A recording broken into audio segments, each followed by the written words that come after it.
Good morning students. Last time हमने किए थे कूलाम लॉ के ऊपर न्यूमेरिकल और आपको मैंने करने के लिए दिया भी था कि इसको आगे सॉल्व कीजिएगा, आंसर आएगा 20। उम्मीद करता हूँ सबके आंसर आ गया होगा, लेकिन मुझे आपका जवाब नहीं मिला था।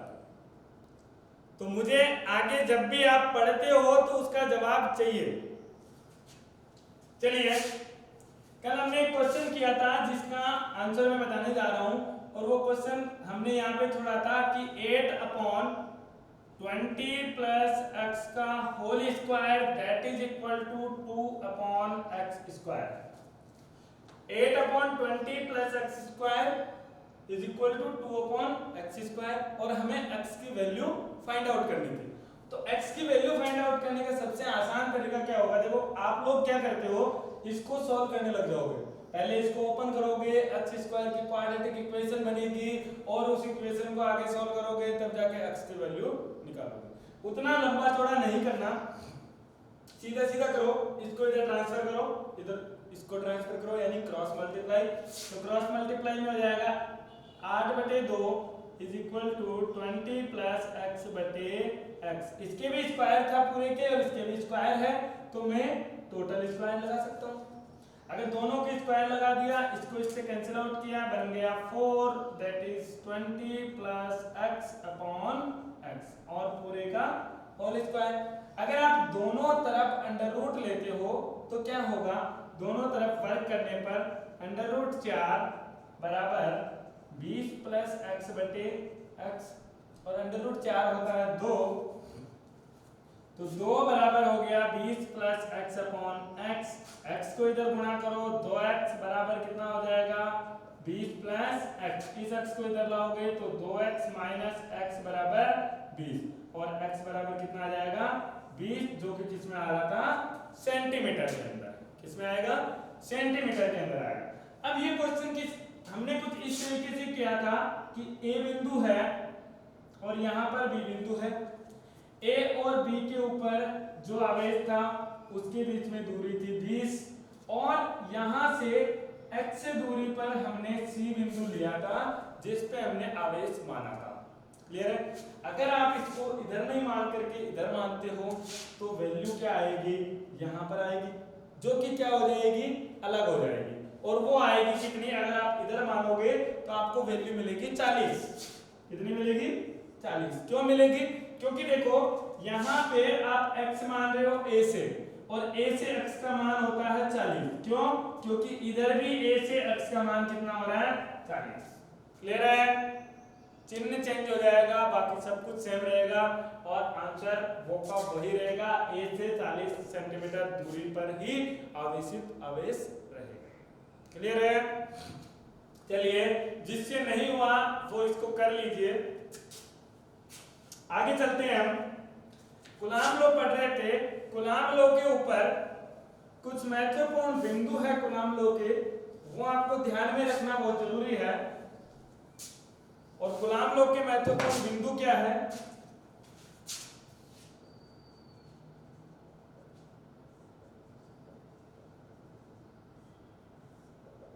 पहला पॉइंट, कूलाम लॉ का पहला पॉइंट ये कहता है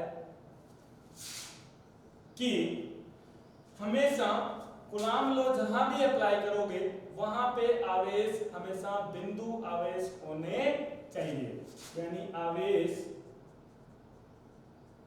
हमेशा बिंदु आवेश होने चाहिए।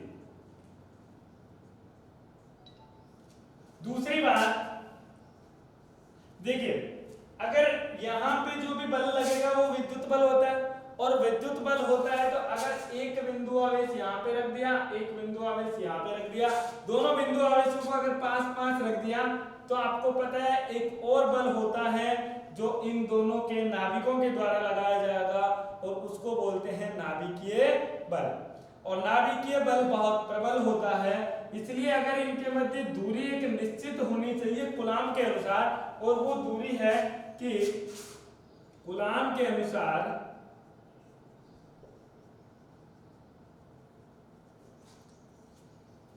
कूलाम के अनुसार 10 की घात -15 की कोटि से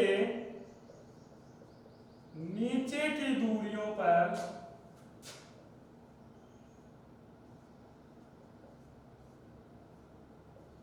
कूलाम बल नहीं लगता है, कूलाम बल कार्य नहीं करता है। क्यों नहीं करता है? क्योंकि कम दूरियों पर नाभिकीय बल कार्यरत होता है। और ये नियम जो है वो कैसा नियम है? सदिश नियम है, जो कि हमने इसका सदिश निरूपण भी किया है। तो यह नियम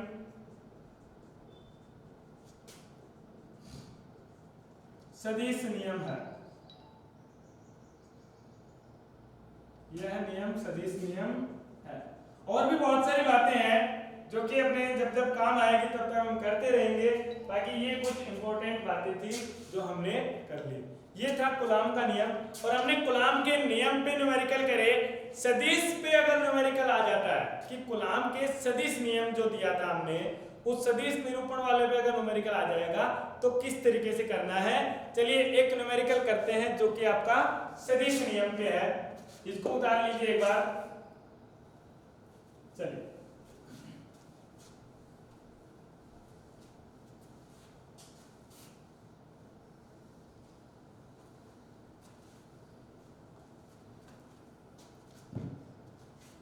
क्वेश्चन है,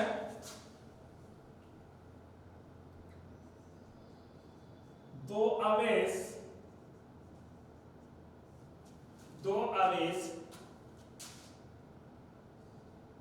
6 कूलाम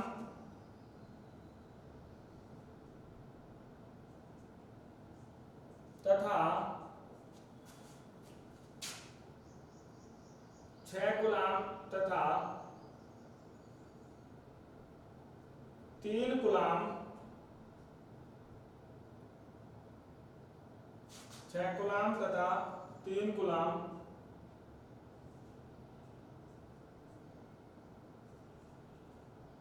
है, तो इनके मध्य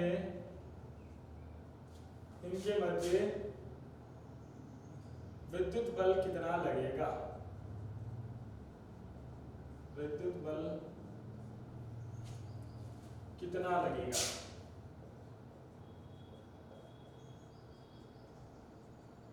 इसको माइनस कर दो, 6 कूलाम और -3 कूलाम। क्लियर है?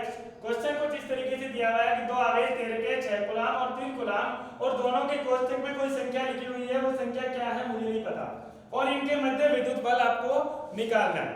तो आप इसको कर सकते हो आसानी से, ट्राई कीजिए एक बार, अगर हो जाता है तो उसके बाद आप सॉल्यूशन देखना। देखिए इधर, जब भी आपको इस तरीके से दिया हुआ मिल जाए कि कोष्ठक के अंदर कोई ना कोई संख्या दी हुई है, ये आपको हमेशा x और y के मान प्रदर्शित करते हैं। क्या प्रदर्शित करते हैं? x और y के मान प्रदर्शित करते हैं। जब हमने सदिश रूप किया था इसका, तो हमने ये देखा था कि q1 यहाँ पे है और इसका स्थिति सदिश यहाँ से लेकर के क्या है, r1 है। q2 यहाँ पे है आवेश, और इस q2 का स्थिति सदिश क्या था, r2 था। क्लियर है? और फिर हमने ये किया था r1 और r2 दोनों का निकाला, r12 आया था और एक r21 आया। क्लियर है? तो सेम यहां पर भी कुछ ना कुछ ऐसा ही बनने वाला है, और वो यहाँ पे क्या बनेगा आप खुद देख सकते हो। इधर देखिए, अगर आप कोऑर्डिनेट सिस्टम की बात करें तो ये है, इसके अंदर पहला कोऑर्डिनेट सिस्टम r1 अगर मैं लिखना चाहूं, r1 जो कि आपको दे रखा है 2i cap plus 4j cap, 2i cap plus 4j cap. अगर मैं बात करूं r2 की, तो r2 दे रखा है माइनस का 2i cap plus j cap. Clear है? और माइनस आई कैप हमेशा x दिशा को दर्शाएगा और जे कैप हमेशा y दिशा को दर्शाएगा। और ये x और y दोनों दिशाएं दर्शा रहा है, तो हम यहाँ पे निकाल सकते हैं कि देखिए यहां से 2, ये 1 और ये 2, ऊपर की तरफ 1 2 3 और ये 4, इस 4 वाली लाइन पे और इस वाली लाइन पे यहाँ पर हमारा 6 कूलम आवेश पड़ा हुआ है, जिसका स्थिति सदिश ये हो जाएगा R1। क्लियर है? दूसरा -2 पे यानी 1 और 2, ये -2 हुआ, ये -2 आई कैप और ये है 1 जे कैप, यानी दूसरा जो आवेश है वो यहाँ कहीं पर रखा हुआ है। इसको मैं हटा देता हूँ ताकि आप कंफ्यूज ना हो। और दूसरा आवेश है -3 कूलम, और इस दूसरे आवेश के लिए इसका स्थिति सदिश है R2, ये वाला, और इस R2 और R1 की जो लाइन ऑफ एक्शन मिलाएगी वही क्या होगी, हमें बल रेखा को दर्शा रही होगी। अगर मैं यहाँ बनाना चाहूँ तो हमने क्या बनाया है कि R1 यहाँ से लेकर के ये R1 है और यहाँ से लेकर के ये R2 है, और इन दोनों के बीच में ये वाली बल रेखा बनेगी, और ये कितना है -3 कूलम, ये कितना है 6 कूलम। देखो ये है ऋणात्मक, ये है धनात्मक। ऋणात्मक और धनात्मक क्या होंगे, आकर्षण होगा। ऋणात्मक और धनात्मक का आकर्षण करेगा, यानी धनात्मक चार्ज ऋणात्मक चार्ज को अपनी तरफ खींचेगा। क्यों खींचेगा? क्योंकि ये चार्ज कम है, ये चार्ज ज्यादा है, तो ये इसको अपनी तरफ आकर्षित करेगा, और आकर्षित करेगा तो इसकी दिशा कौन सी होगी, ये वाली। और अगर ये वाली दिशा है तो इसको हमने क्या लिखा था, R2 R1। क्या लिखा था, क्या लिखा था? यहाँ में देखिए R1 है, यहाँ पे R2 है, तो ये हो जाएगा R21 बराबर R12 R1 R2। कितना हो जाएगा, R1 R2। R1 में से R2 को घटाएंगे तब जाके हमें ये मिल जाएगा। क्लियर है? अगर क्लियर है तो आंसर भी आ जाना चाहिए, और आंसर क्या आएगा, देखिए F = हम निकालते हैं बल, और बल क्या होता है K Q1 Q2 बटे R12 का स्क्वायर गुणा R12 का कैप, यही लिखा था। इसी को अगर आप दूसरी भाषा में लिखना चाहो तो K Q1 Q2 upon R12 का क्यूब कर देते हैं, और यहाँ पे R12 का वेक्टर बन जाता है। क्लियर है? यहाँ पे क्यूब हुआ और यहाँ क्या बन जाएगा, वेक्टर बन जाएगा। अगर आपको सब चीजें पता है तो आप आसानी से इसका आंसर निकाल सकते हैं। कैसे निकालेंगे, F बराबर K का मान आपको पता है 9 × 10⁻9 हो जाएगा। Q1 का मान कितना दे रखा है, 6 कूलम। ये मैंने सिर्फ 6 कूलम अपनी तरफ से लिया हुआ है, ये क्वेश्चन कहीं बुक में नहीं है। अगर कहीं पर आपको मिलता है तो शायद यहाँ पे माइक्रो कूलम या फिर यहाँ पर भी क्या मिलेगा, माइक्रो कूलम मिलेगा, तो उसके अनुसार आप सरल कर लेना। अगर माइक्रो कूलम दिया हुआ मिले तो उसको आप 10⁻⁻6 से गुणा कर लेना। अगर यहाँ पे माइक्रो कूलम हो तो 10⁻⁻6 से गुणा कर लेना। तो 9 × 10⁻9 6 कूलम गुणा -3 कूलम, 6 कूलम गुणा -3 कूलम, लेकिन आपको 3 यहाँ पे दे दिया दिशा के साथ में, और यहाँ पे अगर क्या हो जाएगा R12, तो R12 का मान R12 that is R1 R2 का मॉड का क्यूब गुणा R1 R2 वेक्टर। क्लियर है? सरल करो, F बराबर 9 × 6 × -3 × 10⁻9 बटे R1। R1 क्या है, R1 ये रहा 2i cap plus 4j cap minus का 2i cap plus j cap, और इस पूरे का मॉड करके क्यूब कर देना है, और यहाँ पे आ जाएगा 2i cap plus 4j cap minus bracket close. Clear है? आगे सॉल्व करो। f is equal to 9 multiply 6 multiply 3 minus लगा दो मल्टीप्लाई 10⁻⁹ अपॉन 2 और यहाँ पर भी क्या है +2 जो कि हो जाएगा 4i कैप, यहाँ पे प्लस का 4 माइनस का 1 कितना बचेगा प्लस का 3j कैप और पूरे का मॉड ले लो और वो मल्टीप्लाई में क्या आ जाएगा 4i cap plus 3j cap. Clear है?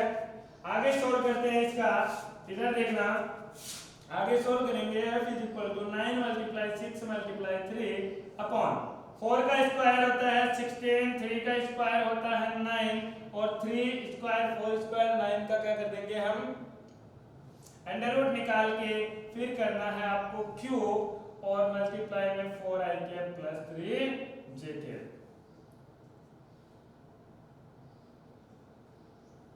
ये हो जाएगा आपका 54 मल्टीप्लाई 3 16 प्लस 9 हो गया 25 का अंडर रूट हो गया 5 को आप करोगे क्यूब तो कितना आ जाएगा 125 के साथ मल्टीप्लाई हो जाएगा 4i cap plus 3j cap और ये माइनस साइन भी चल रहा है। आगे सॉल्व करोगे तो ये क्या आ जाएगा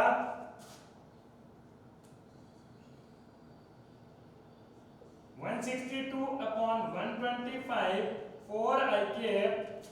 4i cap plus 3j cap जो कि आपका फाइनल आंसर होगा। और इसके अंदर भी बल की दो कंपोनेंट आ रहे हैं, बल के दो घटक आ रहे हैं, एक i के रूप में और एक j के रूप में। यह आपको क्या दर्शा रहा होगा कि जो कूलाम का बल लग रहा है एक x दिशा की तरफ लग रहा होगा और एक y दिशा की तरफ लग रहा होगा और उन दोनों बलों से जो परिणामी बल होगा जो रिजल्टेंट हम सदिश से निकालते हैं वो परिणामी बल कुल बल के बराबर आएगा। क्लियर है? तो एक बार दोबारा देख लीजिए अगर नहीं समझ में आया तो। यहाँ पे आपको सदिश दे रखे हैं, ये दे रखा है, ये दे रखा है, मतलब ये क्या होंगे दोनों के स्थिति सदिश। अगर दोनों स्थिति सदिश r1 और r2 दे रखा है तो आप इसको रिप्रेजेंट कीजिए कि ये किस दिशा में क्या लग रहे होंगे। तो ये हमने रिप्रेजेंटेशन बनाया, इधर बनाया और इससे फिर हमने कूलाम के नियम में फॉर्मूले में अप्लाई किया और आंसर निकाल लिया। एक बार इसको नोट डाउन कर लीजिए फिर चलते हैं हम आगे।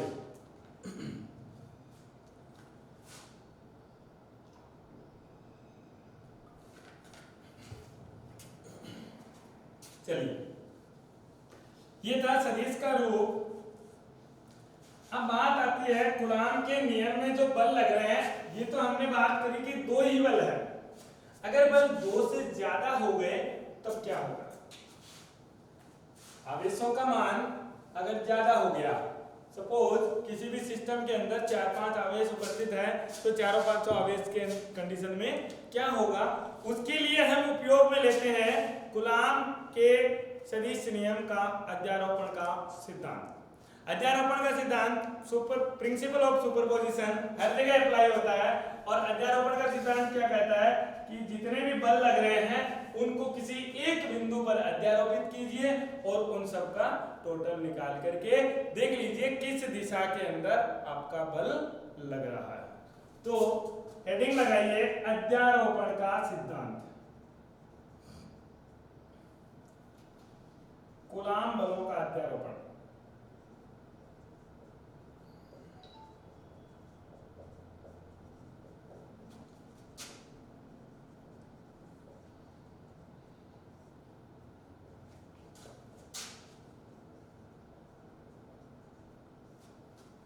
अध्यारोपण का सिद्धांत। चलिए, तो जो हमने सदिश रूप पढ़ा था वही सदिश रूप को हम क्या करेंगे, वापस आगे इस सिद्धांत के अंदर लेके आएंगे और एक सूत्र बनाएंगे जो कि बहुत ही सिंपल है, ज्यादा हार्ड नहीं है। तो मान लेते हैं एक चार्ज आपको दे रखा है, एक आवेश दे रखा है Q। इस आवेश के आसपास जितने आवेशित कण होंगे वो इसके ऊपर बल लगाएंगे और उन सब का बल इसके ऊपर लग रहा है तो सभी बलों का जो योग होगा वो योग इस आवेश के ऊपर लगने वाला कुल बल होना चाहिए। और अगर ऐसा होता है तो कूलाम ने ये भी बोला था कि दो आवेशों के लगने वाले बल को तीसरा आवेशित कण प्रभावित नहीं करता है। कैसे नहीं करता है अभी देखते हैं। तो मान लेते हैं ये आपका निर्देश तंत्र है और इस निर्देश तंत्र में ये Q0 आवेश है जिसके ऊपर आपको कुल बल निकालना है। ये हो गया Q0 का R0 स्थिति सदिश और ये हो गया आपका Q1 जिसका स्थिति सदिश है R1। ये हो गया आपका Q2 जिसका स्थिति सदिश है R2 और मान लेता हूं मैं ऐसे ही बहुत सारे बनेंगे जिसमें ये है Qn जिसका स्थिति सदिश है Rn। अगर ये Q1 Q0 के ऊपर बल लगा रहा होगा तो इस दिशा में बल लगाएगा, ये बन जाएगा F। किस पे बल लग रहा है 0 पे। कौन लगा रहा है पहले वाला कण। तो ये बल लगेगा F01। ये वाला Q2 है तो Q2 इसके ऊपर बल लगाएगा इस दिशा में और लगाएगा तो बल कौन लगा रहा है 2 वाला। किसके ऊपर लग रहा है 0 पे तो F02। क्लियर है। सिमिलरली ये जो लगा रहा है Qn से जो बल लगेगा उसका आप बनाओ तो यहाँ पे बनेगा F0n। क्लियर है। F01 F02 F0n इस तरीके से बल लगते हैं। तो पहले सिद्धांत लिख देते हैं। इस सिद्धांत के अनुसार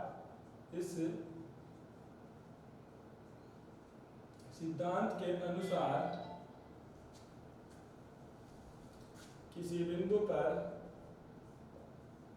किसी आवेशित कण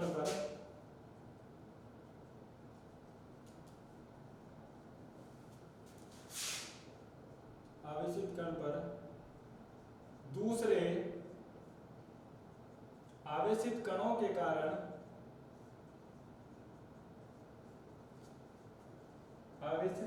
कारण लगने वाला कुल बल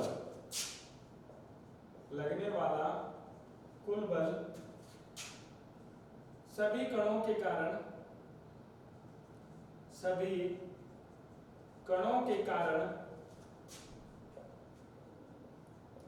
लगने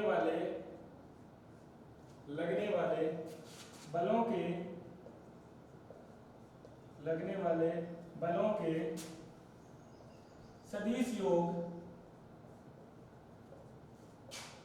के बराबर होता है। क्लियर है। तो अध्यारोपण का सिद्धांत क्या कहता है कि जितने भी बल हैं जितने भी कण हैं वो बल लगा रहे हैं सभी बलों को लो और सभी बलों का सदिश योग कर दो। आपको क्या मिल जाएगा इस कण के ऊपर लगने वाला बल मिल जाएगा। मतलब क्या है कि F कुल निकालना है या टोटल निकालना है तो वो किसके बराबर होना चाहिए F01 plus F02 plus F03 plus F04 plus F0n के बराबर होगा। क्लियर है। अब F01 कितना है ये तो आपको पता ही है। तो F01 का मान आपके Q0 Q1 अपॉन R1 से देखिए इधर 0 के ऊपर बल लग रहा है। कौन लगा रहा है 2 लगा रहा है। इसका मतलब क्या होगा देखो ये वाली लाइन इस तरीके से, ये वाली लाइन इस तरीके से और ये वाला इस तरीके से इधर बल लग रहा है। इसका मतलब ये क्या बन जाएगा R2 प्लस R20 मतलब ये क्या बनेगा R02 R2 माइनस R0। तो R01 ये R02 है तो R01 इधर लगेगा। सिमिलरली R01 का क्यूब R01 का स्क्वायर मल्टीप्लाई R01 की दिशा में। सेम इसी तरीके से F02 के ऊपर बल लगेगा कि Q0 Q2 बटे R02 का स्क्वायर गुणा r02 की दिशा में r02 के सेम इसी तरीके से k q0 qn q3 upon r03 का स्क्वायर डॉट r03 के। क्लियर है? अब इन सब में देखिए कुछ बातें कॉमन है, जो कि k हो गया q0 हो गया, k हो गया q0 हो गया, ये सब के अंदर क्या है? कॉमन है। इसका मतलब क्या है? जिसके ऊपर बल लग रहा है वो तो एक ही चीज है, तो क्या हो जाएगा k q0 और यहाँ क्या बन जाएगा q1 अपॉन r01 का स्क्वायर और r01 डायरेक्शन में plus q2 upon r02 square dot r02 cap and so on चलता जाएगा। क्लियर है? ये इसी तरीके से आगे चलता जाएगा। एक बार इसको उतार लीजिए, फिर मैं इसी को ऊपर लिख देता हूं।